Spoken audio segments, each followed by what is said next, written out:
What's up, YouTube? Brian here with Team D-Boyz Infinity, and today I'm coming at you with my deck that I played at locals. Came in first with it.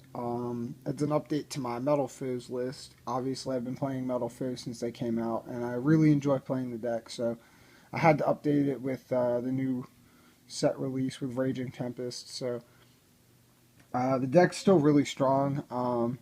It kind of reminds me of like a weaker Pepe, like really strong Pendulum engine and like a tier 0 rank 4 engine. So it's a really strong deck. I don't know how it's going to contend with Pure Zoo or Kaiju Zoo, but overall the deck's still really good. I like it.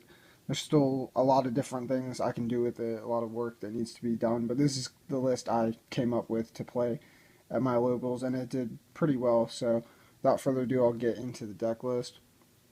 So obviously for the Metal Foe engine, you play 3 Gold Driver, 3 Silvered, which is important because it's a level 3, 3 Fall Flame, 3 Stealing, and 3 Bismugear.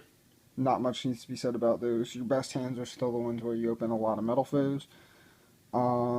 Then for the Mad Specters, obviously 3 Bumbuku, 1 Kieran. Kieran with a Drancy is such a strong board. It's immune to like the board wipes that typically murder zoo boards because Kieran can't be destroyed. And then also Bumbuku being a level 3 also really helps. 3 Eccentric for the last of the Pendulum monsters. Another level 3 and just overall good utility card to out problem monsters or back rows.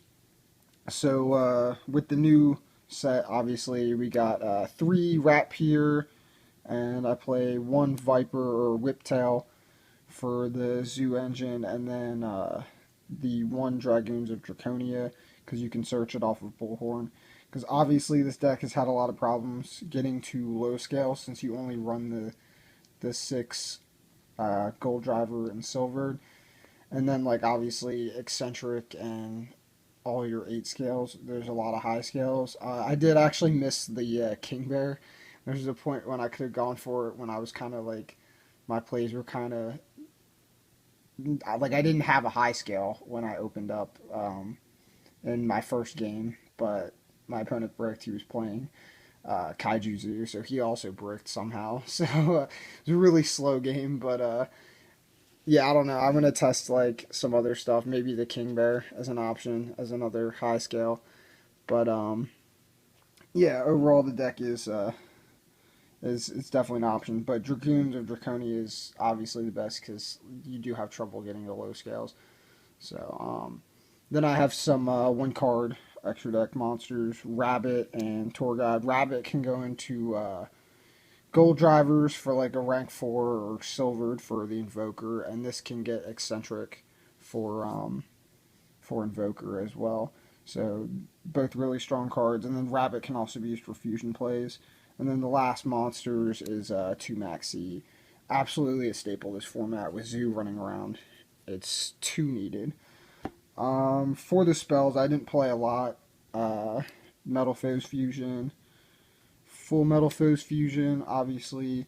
1 Painful Decision, 1 Summoner's Art, Tanky, and an Upstart Goblin. Just some random consistency cards. Just extra copies of like 3 ofs, and then obviously the fusions because you have to play them in Metalfoes. So uh, this actually made an interesting dynamic with the deck because these cards are kind of just extra fluff. So like when it came to siding, like most of these spells, like especially these 4 were like easy side outs because you don't need to have like all of these, especially Upstart obviously, but you don't need to have Tanky when you run 3 Rat Pier, and you don't need Art when you run 3 Vol Flame, etc. So Painful can fix hands because it can search both high and low scales, but it's not necessarily needed when you play 3 copies of everything. So and then for the traps, combination and counter, obviously, because it's a Metalfoes deck, and Vanity's Emptiness, because it's the best card in the game right now. So that rounds it out for the main deck. For the extra deck, got D-Boyz. For my fusions, I played 1 Orichalc, 2 Mithrilium, and an Alcahest. Obviously, Orichalc and Alcahest are both really good cards, so you're going to still play them at 1. You can recycle them easily with Mithrilium, so you don't need to play multiples. 2 Mithrilium, because most play 3, but a lot of the times, because you play Emerald in this build and you can make it so easy, you can put like a Mithrilium back if you really need to. A lot of builds play Adamante. I cut it for space, but I may play it in the deck depending on if I decide to cut like the Utopia engine, because it takes up a lot of cards in a deck that has a really tight extra deck. So I may cut like some rank 4s, but to put the Adamante back in. But for the Xyz, got Trident, Broadbull, Tiger Mortar, and Borbo for the Zoodiac engine. I may want to play a second one of these because the card's really good. But and then for the rank 4s, Emerald, Utopia the Lightning, and regular Utopia to make it.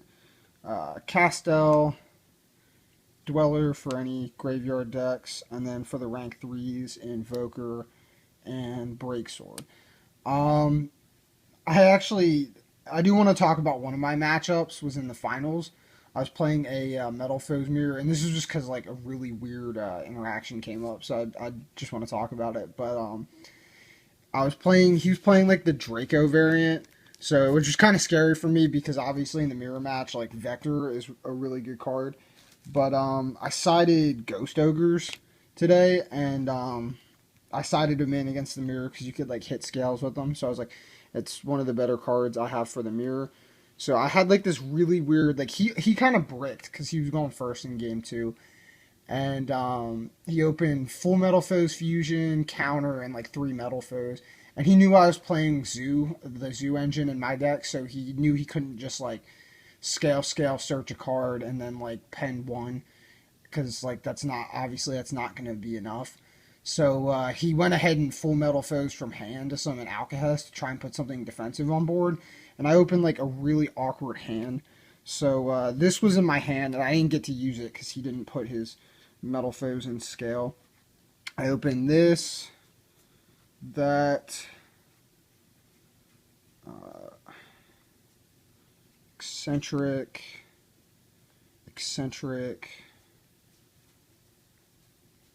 tour guide, and then my 6 card for turn was that. So yeah, I drew the Kieran, which was really nice. But I ended up going for the tour guide with my normal summon, and summoned eccentric, the 3rd eccentric from deck after I blasted his back row with this eccentric. So he had I was able to remove his counter. And I knew, like, if it was a combo and he got a search, I didn't really care because he didn't have, like, a complete scale or anything extra, so I wasn't really afraid of it. So I went for Tour Guide to go for Breaksword to bait out his Alcahest. He took the Breaksword, and then I went, like, Scale, Pen Ghost Ogre, Kieran, and the Eccentric and Extra Deck, and then, like, made Invoker, and, like, that was all she wrote. Like, the game was over.